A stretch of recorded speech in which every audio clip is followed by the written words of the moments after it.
Hello दोस्तों, आज की क्लास में हम देखने वाले हैं जीके जीएस के ऐसे बेहतरीन क्वेश्चन जो हमें ऑल कॉम्पिटिटिव एग्जाम में देखने के लिए सीधे सीधे मिल जाते हैं। तो हमारा आज का पहला क्वेश्चन है, अंतर्राष्ट्रीय महिला दिवस कब मनाया जाता है।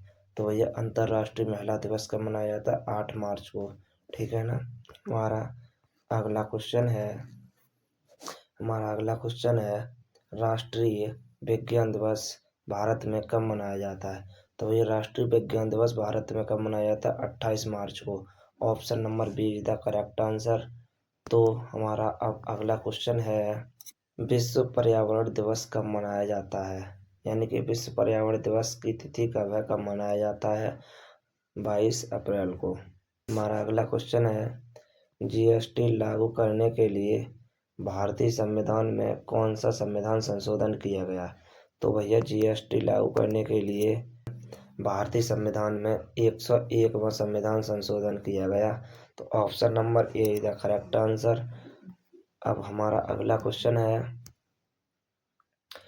पृथ्वी पर सबसे भारी धातु कौन सी है? तो भैया पृथ्वी पर अभी तक जो सबसे भारी धातु है वो कौन सी है? तो वो है osmium. Option number B is the correct answer. तो अब हम चलते हैं अगले क्वेश्चन की तरफ। हमारा अगला क्वेश्चन है, मानव शरीर की सबसे बड़ी ग्रंथि कौन सी है?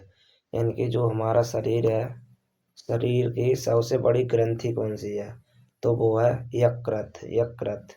कौन सी? यकृत। तो option number be the correct answer. अब हम चलते हैं अगले क्वेश्चन की तरफ। हमारा क्वेश्चन है, जो प्रकाश वर्ष होता है वो किसकी इकाई है?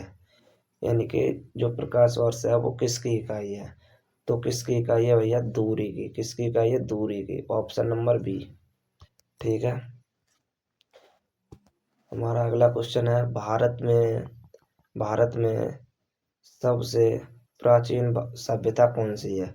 भारत में सबसे प्राचीन सभ्यता कौन सी है? तो वो है कौन सी? सिंध घाटी सभ्यता। कौन सी है? सिंध घाटी सभ्यता। अब हम अगले क्वेश्चन की तरफ चलते हैं। तो अशोक के शिलालेख थे, वो किस भाषा में लिखे गए थे? ठीक है। पाली भाषा और ब्राह्मी लिपि में लिखे गए थे। Option number B is the correct answer. अगले क्वेश्चन की तरफ चलते हैं अब हम। हमारा अगला क्वेश्चन है, भारत का सबसे बड़ा राज्य जो क्षेत्रफल के आधार पर कौन सा है? तो भैया सबसे पहले तो हम जनसंख्या के आधार पर हमारा देश है कौन सा है? वो है उत्तर प्रदेश। और यदि हम क्षेत्रफल की बात करें तो वो है राजस्थान। ठीक है, क्या है? राजस्थान। अब हम अगले क्वेश्चन की तरफ चलते हैं।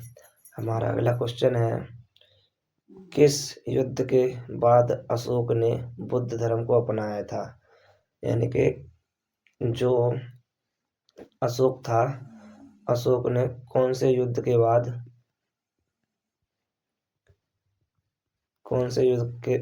बाद जो बौद्ध धर्म है वो अपना लिया था? तो वो अपना लिया था कौन से कलिंग युद्ध के। कलिंग। ठीक है, कलिंग युद्ध। Option number C is the correct answer. तो अब हमारा अगला क्वेश्चन है, भारत में अंग्रेजी शिक्षा किस गवर्नर जनरल के शासन पे आई थी? यानी कि कौन सा जो गवर्नर जनरल था उसके शासन पे आई थी अंग्रेजी शिक्षा? तो वो था लॉर्ड विलियम बेंटिंक। कौन सा? Lord William Bentinck. Option number B is the correct answer. तो अब हमारा अगला क्वेश्चन है, दूध में, यानी कि जो दूध होता है, दूध में प्राकृतिक रूप से कौन सी शर्करा पाई जाती है?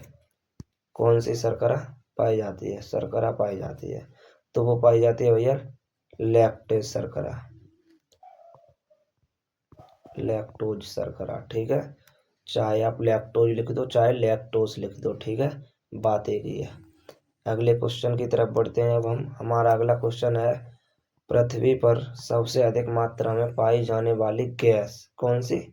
गैस कौन सी है? तो भैया सबसे अधिक मात्रा में पाई जाने वाली गैस कौन सी है? नाइट्रोजन। कौन सी? नाइट्रोजन। Option number B.